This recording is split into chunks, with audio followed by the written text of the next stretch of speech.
You made it to level 2, deeper questions leading to deeper answers. I'm Tomas Garza, and I'm here to help you decide to transform. I'll be setting the pace for the process to support your unfolding. Learn and commit to a practice that brings simplicity and an awareness of what is ready to be released. Join me now and allow the experience of a deeper sense of love. Hello, everyone. Welcome to Decide to Transform. I'm your host, Tomas Garza, and I have a very special guest here with me today. We're going to have a spontaneous, fun, and kind of free-flowing conversation about a lot of things. So I hope that you're in the mood for some energy and a lot of enthusiasm here today. Joining me from the Denver area is Gail Hamilton. Now, Gail is an internationally recognized motivational, virtual and live speaker and the accomplished author of Soaring into Greatness, a blind woman's vision to live her dreams and fly. Now, she's also a powerful singer who has landed 2 leading roles in opera productions, and she is totally blind. Now, Gail has also been crowned Miss Colorado Senior America. And one of the things that I love about her is a motto of hers that she believes that if you change the way you see, you will change the way you live. If you change the way you see, you will change the way you live. Lots of accomplishments and a lot of fun. Gail, welcome to Decide to Transform. Thank you so much for having me. I'm excited. This is great. Yeah, I'm excited too. And there's so much here. I often, when I get started with a show, I have an idea of where I want to go. And this time there's so much that we could start with. So let me start with a question here about the singing and the opera productions. So let's go through some of this. You are an accomplished singer, and I don't know whether we'll hear any of that Probably today. not, but All right. yeah, probably not. You can go on Well, YouTube and find me. all right. All right. Yep. We can definitely do that. All right. So then, Gail, you've been a leading role in 2 major opera productions, and you've been singing for a long time now. Was this something that you picked up when you were a child? Picked up music, well, piano when I was in 4th grade, and then voice started. Well, I've always sang, but it really started when I was trying to get out of piano lessons. And this is like, please let me out of piano lessons. And they said, okay, you can take voice, but you still have to take piano, which was good because I taught piano for 40 years. And so that was kind of my bread and butter. But voice, ever since I took my first official voice lesson when I was a junior in high school, then I was hooked to singing was going to be my thing, my passion, my career. So I thought, yeah. So I've always loved to sing. Okay. Well, I love this, that it was a way for you to get out of piano lessons, because I know kids Yeah. try. Now, how Yeah. old were you when you were doing the piano lessons? I started in 4th grade, All right. and then I took them all the way through college. So I have Okay. like, I don't know, whatever that is, 10, 15 years worth of piano. Mhm. All right. Well, and then now, because you are totally blind, did this begin when you were a child, or did you have some sight when you were younger, or has that never been a thing? Ah, never been a thing. I like that. Uh, it was a thing. I had a thing. I had a Uh, thing, you gotta. but not a total thing. So, All right. I love it. so I was born 2.5 months premature, and I have a twin brother, Okay. and we were put into separate incubators. I weighed 2 pounds. He weighed 2.5, Mm. and the incubator back then they didn't know what they were doing, so they put, what is it? If a little's good, then a lot must be really good. So they put 100% pure oxygen in my incubator, probably his too, but I was in there longer than he was. So in the incubator for 6 weeks, 100% pure. Yeah, Oh, wow. 24/7. Now Okay. they don't do that, but because Mm. 90% of the people that are blind now, um, that are my age that are blind due to the fact that they put 100% pure oxygen into the computer Yeah. into the Into the incubator incubator. Right. or the computer for Yes. for 24/7. So they don't do that nowadays. Oh, yeah. Okay. So I had partial sight. I could read large print. I could ride a bike. I could watch TV if it was really close. I could draw. So I could get around. And then when I was 11, I got cataracts, which Mm. then took away that. The little sight I had took that away. So now Okay. I'm totally blind. So the Okay. operas, the music, everything I've done has been with total blindness. All right. Yeah. Well, and this is something that is very interesting for those of us who are sighted because we don't often know what it's like. Hmm. We really literally take it for granted most of the time, Right. quite honestly. And and since you've had this as the norm in your life since you were 11, was it very difficult to adjust to that at that age, or had you been used to it enough? No, at the time, I didn't know what was going on, and my parents weren't the Mm, kind of parents that would talk about anything, so they shoved it underneath the rug. And so at the time, I remember sort of seeing, I remember riding a bike. Well, one example, I rode a bike, and I was riding along, and all of a sudden, I fell over this embankment thing and landed in a ditch, and I went, oh, and I must have known something was going on, but because all of a sudden I started falling into trash cans and running into walls and running my okay. bike off the sidewalk. And I'm going, like, what's up with this? But I didn't know what was up with this. And so, um, but I must have had a clue because I remember walking home with the bike and going, never going to do that again. Like, okay, because that hurt too bad. Crash and burn like that. So I didn't. And so when I began school that fall, that was over the summer, I thought, well, because this is going to sound weird to everybody I think of, that probably sounds weird. Um, in my head, I still could see, and they have done studies where your imagination and your visualization center of the brain is the same place as your external vision center, which is right above your spinal stem in the back of your head. Okay. Uh, so, so in my head, I saw. It wasn't until I ran into the wall that I went, God, what Mm, is going on here? So I couldn't figure out what was going on, and so I took a piece of paper and over the lunch hour, I went to a school for the blind, and it had raised lines on it, and I wrote my name on it, and I thought if I could draw a line from the last part of L and Gail all the way down to the bottom of the page, I'll know that's ugly, and I know I can see. But mhm. if I can't see that line going down to the bottom, then I'll know I'm blind.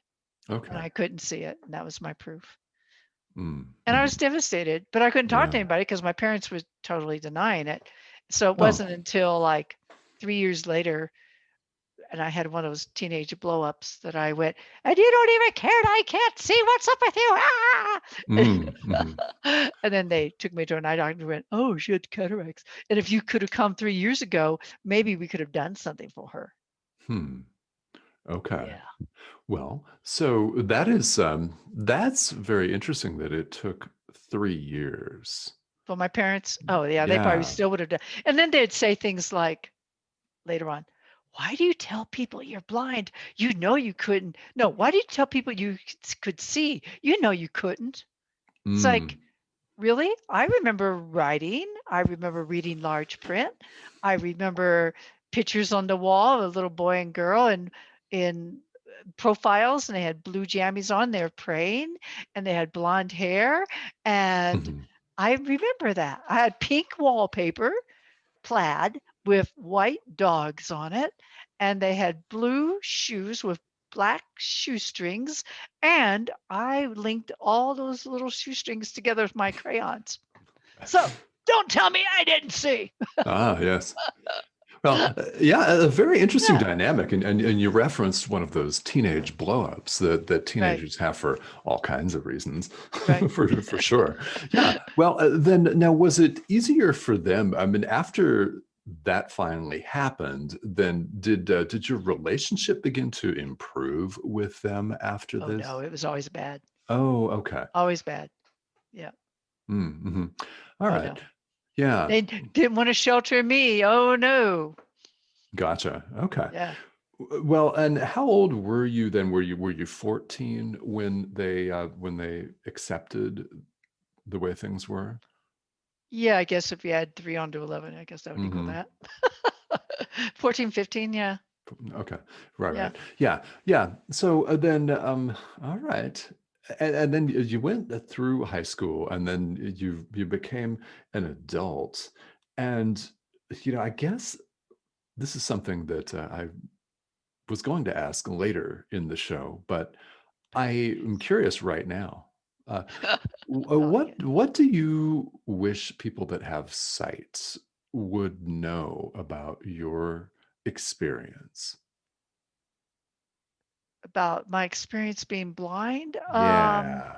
Hmm. I would say my experience of what you think about blind people would be that we have higher expectations or to have high expectations on us than what you think you would have.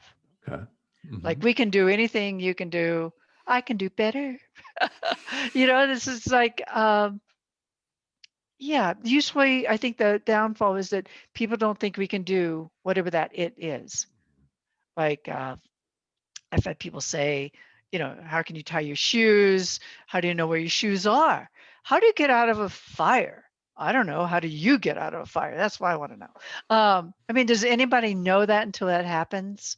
No, we don't. We don't know. I mean, hopefully, I'll run away from the heat, or something like that. But I don't know how I'd get out. Hopefully, I would just do that. What else do people ask? How do you have a job? Well, and I've had lots of discriminations too I'm because sure. of people don't think I can do whatever it is. Had a national contest once where the lady, and I was the number seventh singer in the country, and a lady wrote at the top of my critique sheet, "How do you expect to have a career in singing when you're blind?" Really? So I was disqualified. Yeah. Oh. Yeah, I had a doctorate degree. They said, "Oh, you can't have a doctorate in music. It's too hard for us to teach you." Quit that program because it was like, why should I go where people are so closed-minded? And Yeah. then I had got a master's in psychology and counseling besides the music, and they too said, "Well, you can't be a psychotherapist. You're blind." It's like, really? Mm. Really? Just by that time, I was like, "Just watch me." You know? You don't have to have Yeah. eyes to be a psychotherapist. You don't have to have eyes to sing. You don't have to have eyes to do practically anything. Except I don't know about that Tesla now. They've had a couple crack ups lately. Yeah. So Yeah. I don't know.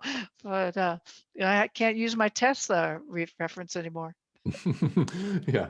Well, this is yeah, that's very, very interesting because we're talking educated people whom we would think would know better than this. Absolutely. Yeah. Yeah. And you Yeah. still got this. Absolutely.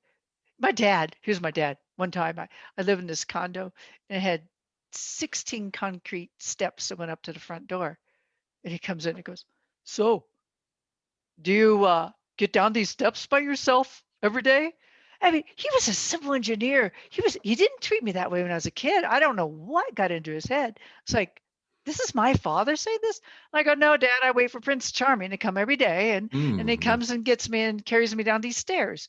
Like, really? How do I get down the flight of stairs? I've had educators say that to me. I going into schools to do a little sing along with kids, and the teachers will say, "Well, can you go down these stairs by yourself?" "No, I came up them. I guess I can't go down them. I don't know." Why don't you carry me? Right. Yeah, absolutely. Yeah. Here, you Uh, pick up me and the dog. Let's go. yeah, and the dog. Yes. Yeah. Well, this is it's just so interesting. I mean, we're laughing about it, but I mean, it's got to be very rampant. And why do Totally you rampant. suppose? Yeah, why do Yeah. you suppose that all of these people, including the otherwise educated people that we talked about, want to place so many limits on blind people? You know, some of it probably is because we're such a visual society, Mm, mhm. and Yeah, and they project their fear onto me about how it must be. Oh, you must be in the dark. Oh, yeah. you must not be able to do anything. And then, or if they've had some experience, it'd be like, oh, like you've been blindfolded in some class or as an experiment kind of thing. And it's so scary. Oh my God. And it is scary if all of a sudden you go blind and you don't know what to do it or blah blah blah. But I think I'm used to it by 68 years old. It's not like it happened this morning. Uh, I, yeah. I have canes, I have dogs, I have talking computers, I have, I'm adjusted. It's my norm. Mhm. So I think they just put their limitations on it because it must be scary. They wouldn't know how they would do. They wouldn't know how they would get along. They don't think that they can do anything about your eyes. In fact, you can do everything without them, except maybe the Tesla. Yeah, yeah. Yeah. Yeah, I think that if somebody had said, "Well, I don't see how you're going to drive a bus for a living," then maybe then. Yeah. Yeah. I've heard of a blind architect a couple months ago Oh, on okay. 60 Minutes, I Oh, think. cool. Oh, It's cool. like, Cool. you wouldn't think a blind person would be drawing. I don't know how he does it, but he found a way. Mhm. I think maybe somebody else puts the lines on the drawings for it. I don't know. And then maybe I don't know what. I don't know. But that's Interesting. Yeah. crazy. Yeah. Yeah. Yeah. It's interesting, and I think that that's just it too. It's people's projected fear. I think that a lot of people might not be able to. They would freak out if they Sure. If they woke all of a up sudden went one day. blind. "Ah." Yeah. Yeah. Yeah, they would. And so you've overcome and worked your way through one of these after another. Now, have you had any of these egregious, you can't do this because you're blind Besides the ones I mentioned. projections? Yeah. Those were pretty good.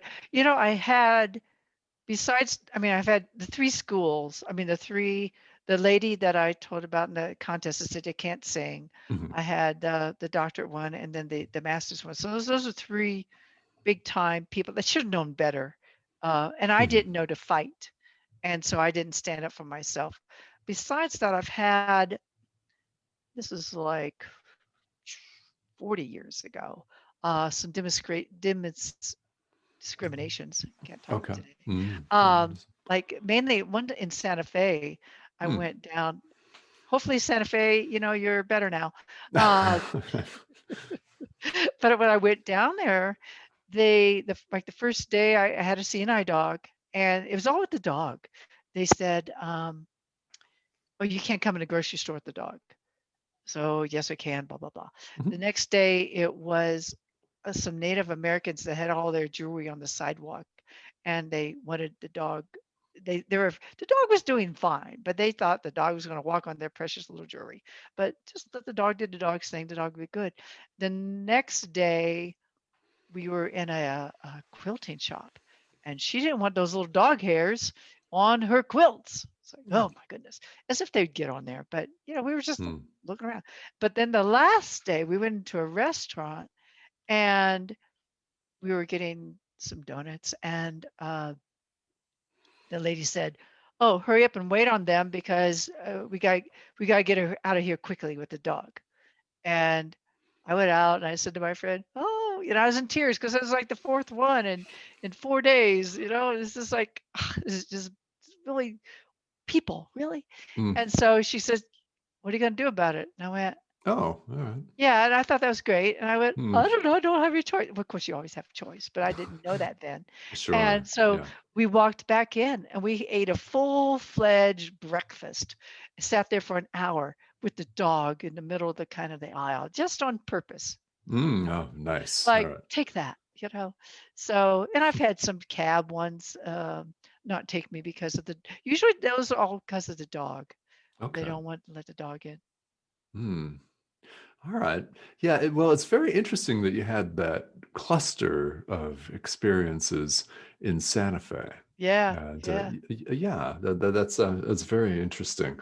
And so you get some pushback from people that don't want the dog to get something dirty or hairy, or maybe they just don't like dogs.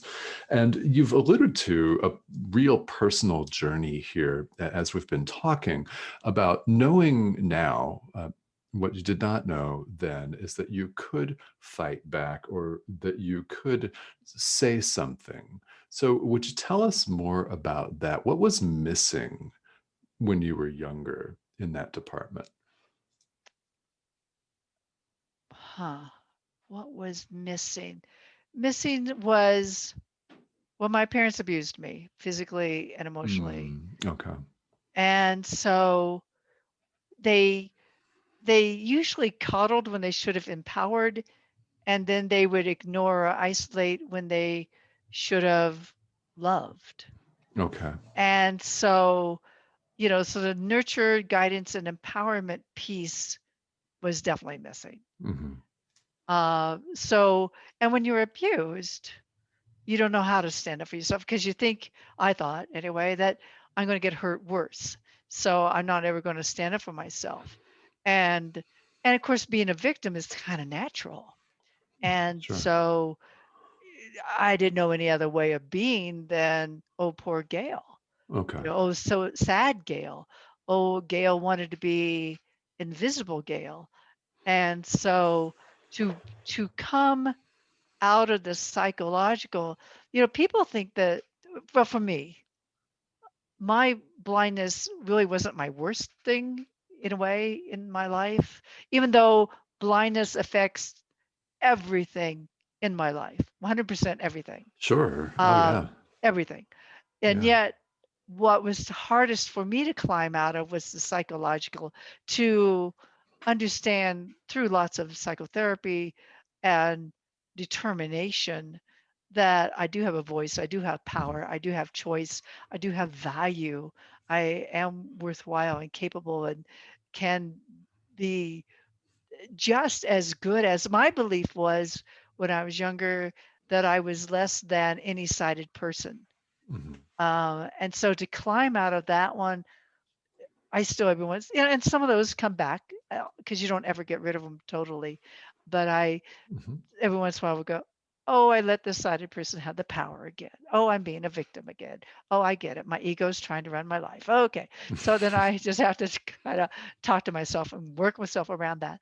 But it's that, yeah, I do have all that. So the what was missing was all their treating me like they, well, I can't say they treated my brothers and sisters any better, but I don't think they abused them.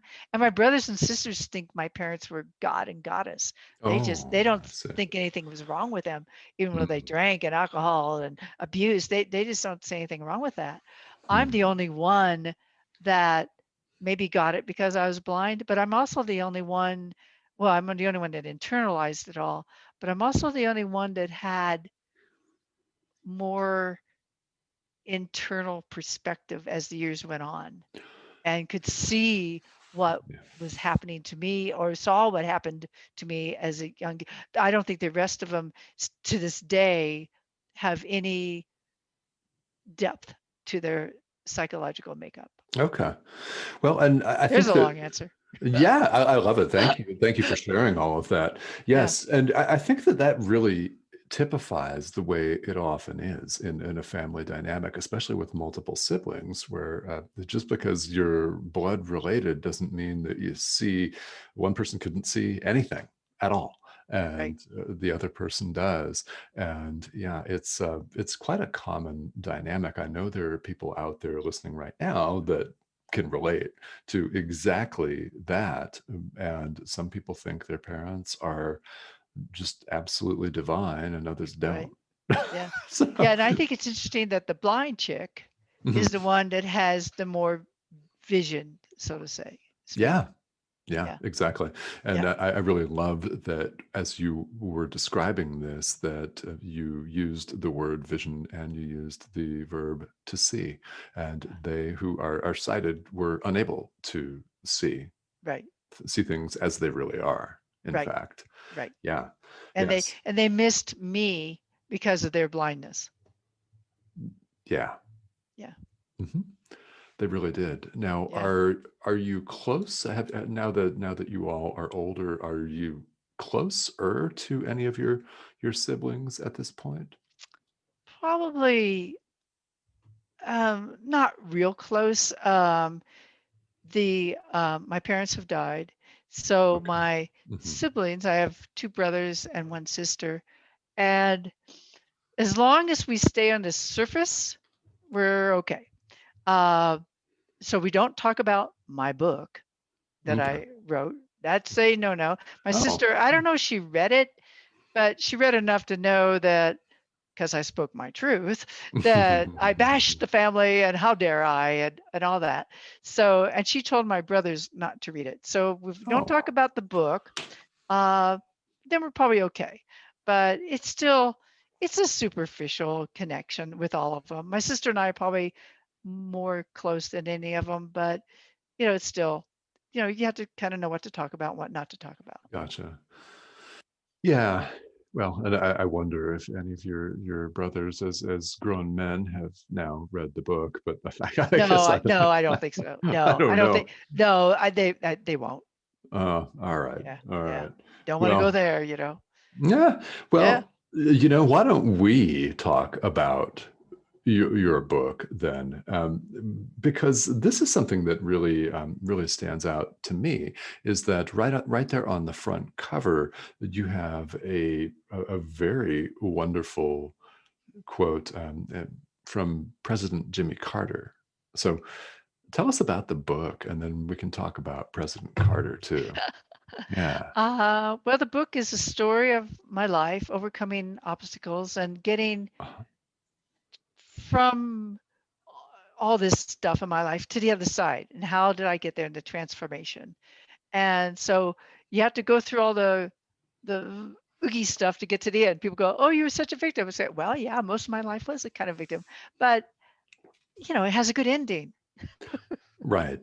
so so get there, and it's totally worth the read, I would think, to get like, how did she get to become Miss America? How did she get to come building her Habitat for Humanity house, or be singing the two operas? But that came earlier in my life. But Mhm. writing the book, and I also went to Australia last year. That's pretty cool. Oh, And that's climbed, cool. yeah, and climbed the Yeah. Sydney Harbor Bridge. So how did Awesome. what was the mindset that got me to doing that, and overcoming that? So it took the whole book for me to speak my whole life. So yeah. Okay. Well, and then what we're talking about here, a theme is everyone falls into victimhood. Like you said, it's quite natural for us as human beings to put everything outside of ourselves and feel like we're the victim of Right. a mad, crazy, ravenous world. Now, you've talked about moving through that. So, what are some of the top suggestions you would have for somebody who really clearly needs and wants to get out of victimhood? Yeah. To get well, it's so you have a victim, and then and the opposite of victim is creator. Mhm. So Yes. people always think it's some other adjective, but it's not. It's creator. So a victim is somebody that's closed. So you'd want to be open. A victim is somebody who blames other people for everything. And so the opposite of that, to be a creator of your destiny, you have to take responsibility for everything. I'm Mhm. making myself depressed. I'm making myself unlovable. I'm making myself not be responsible. That's victim does not take responsibility, Right. because so you'd want to be responsible for yourself. Uh, I think a victim also is very well closed, is very um, you're negative. You're Yeah. yeah. So my three keys in life are, and actually I've added a fourth one, is to have a good alignment with your source. I mean, that's one of the things that makes me know that I'm uh, doing what I'm supposed to be doing here on the planet. So if you're unhappy all the time, I mean, it's one thing to have a challenge and to say, but this is my passion. I'm going to go do that. And I know there's little bumps but I'm still committed to my passion. Then Hmm. that's one thing. But if you're just chronically unhappy, then you know you're not in alignment and you need to say, what don't I want? What do I want? And then go after that one. But to be in alignment with your source, to have a positive attitude and one of usually gratitude. And then, because if you're being grateful for everything, you can't be in lack of anything. So, being attitude of gratitude, and then to take action is because when you're being a victim, you usually don't. You just like depressed and hang out and stagnant. And then Hmm. I also say authenticity. That's my fourth A. Because if Okay. you're being authentic to yourself and to others, then that's a pretty good thing to follow as well. I love it. Yeah, and the addition of the authenticity piece is seems to me really, really important. That's an important component. So, what does authenticity mean to you? Being truthful to myself and to others. Okay. Yeah, at all times, no matter the cost. Mm-hmm.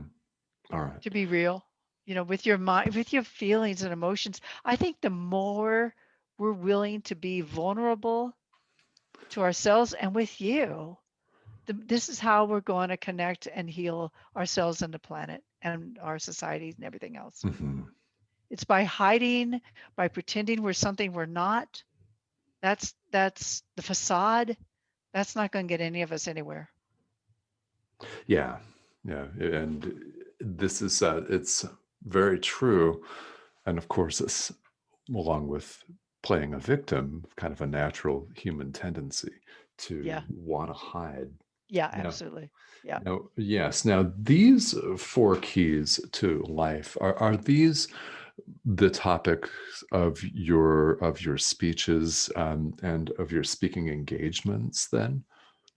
I have one that's just a basic soaring into greatness that Hmm. I I'll just tell my story basically at the Oh, moment. gotcha. Yeah, going on through. And I probably will mention those in that. And then I can do a whole nother one on those four A's. Hmm.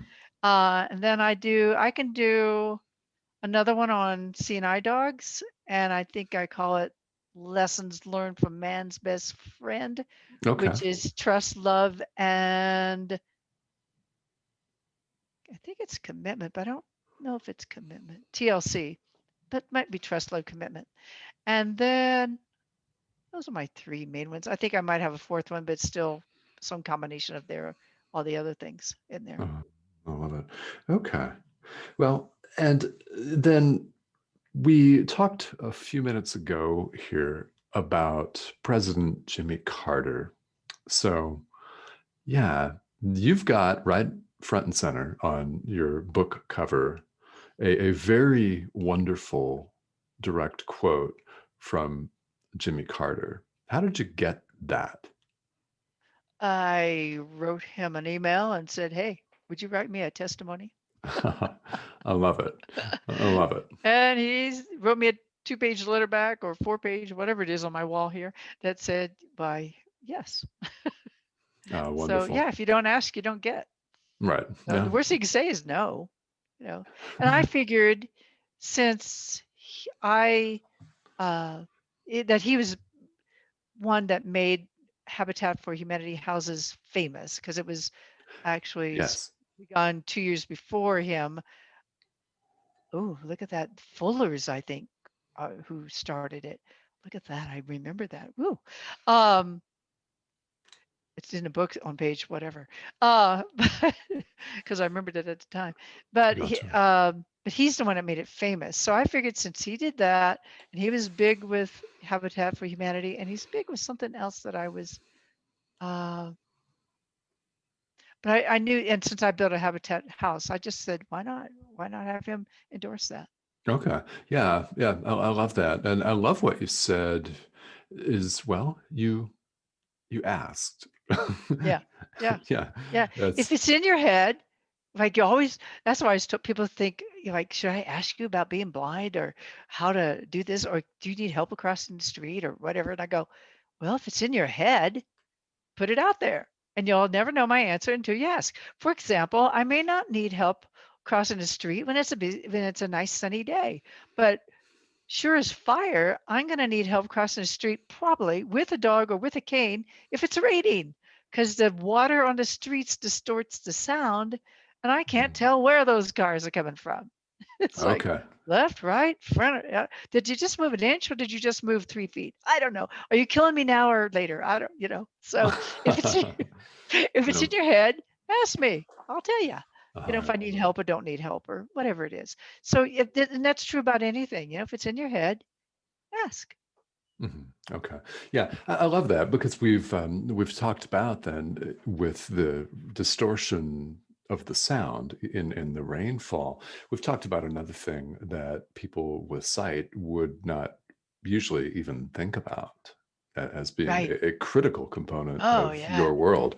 Oh Yeah. yeah. I remember one time it took me 4 traffic cycles to cross a street. I even had a dog, and I Hmm. just stood there through 4 lights, going, "Can I cross? Can I not? Can I cross?" I couldn't tell the parallel traffic from the perpendicular traffic. Okay. I couldn't tell when to go. And if they moved an inch because it made sound with that water, I couldn't tell if they were coming through the light or I just couldn't tell anything. And I was almost ready to go back into a store and say, "Can you help me?" When I actually figured it out, I went, "Oh God, I figured it out. Thank you." Oh, wow. Okay. All It right. took me 4 lights to figure that out. Hmm. Yeah, and I think that well, a lot of people can feel that stress. I mean, I can feel that stress of four light cycles, and you don't want to be wrong. No, no. And I have been wrong with my last, well, not my last dog, my second to my last dog. Uh, I crossed a busy street here in Denver and I thought I was going with my parallel traffic because people think, oh, the dog sees the dog sees the color of the lights. No, the dog doesn't see the color of the lights. So I tell the dog, make sure what I say is right, but the dog doesn't see the colors. So I go with the parallel traffic. When it ramps up, that's when I know to go. So don't do anything crazy, people, because we're listening for the parallel traffic. Right. Just Yeah. saying. So I thought the parallel went, and I got out in the middle of the street, and this guy yells at me, "You're in the middle of the street. The light's still green." I went, "Oh my God, it's green." He goes, "Yeah, it's green." He goes, "Turn around." I go, "I can't. Once the, I, the harness is in my hand, I can't. I have to trust the dark. I can't undo that. It's totally forbidden, and you have to trust the dog." And so I said, "You can come get me, and you can heal me across." So he did. He came and grabbed my arm, and we went across. Okay. Wow. Yeah. Oh. Yeah. I was like, I said, "It really was great." He goes, "Yeah." I said, "Really, it was great." I said, "Oh my God, I wonder how I missed that." Mhm. So yeah, Yeah. Well, it's just the little things that people wouldn't think about. And I love the message that if it's in your head, just ask. yeah. Because somebody might say yes. President Carter might say yes. Yeah. Well, When I built my house, here's you can read in the book about my transformation in the book I read that totally transformed my life and mhm. how I became from that victim to the creator. But when I was building the house, I they said that 600 applicants applied every year in Denver, but only 30 people got the houses. And before that, I would have said, well, I might as well not apply because why 30 out of 600, it's not going to be me. And that time when uh, in my life, when they told me that, I went, well, 30 people are going to get it. Why not me? And I kept saying that for my mantra the whole 6 months until I got approved. Why not me? And I even went so far as to visualize the house. I even went so far as to pretend I was throwing a ball for the dog out in the backyard and catching it and going, woohoo, yes, let's do it again. And I acted it out for 15 minutes a day, throwing the ball, yay. So I totally took it to another level. And then I pretended I was washing dishes and I pretended I was playing music out on my front porch. And finally they called and said I got it. So and I even went and knocked on somebody's door who didn't speak English. And I said, they owned a Habitat house. And I said, can I see your house? And of course, the only way a blind person's going to see is to feel. So I'm Yes. feeling all the walls and the Mhm. counters and everything and furniture. And I go, and I said out loud, I can live in this.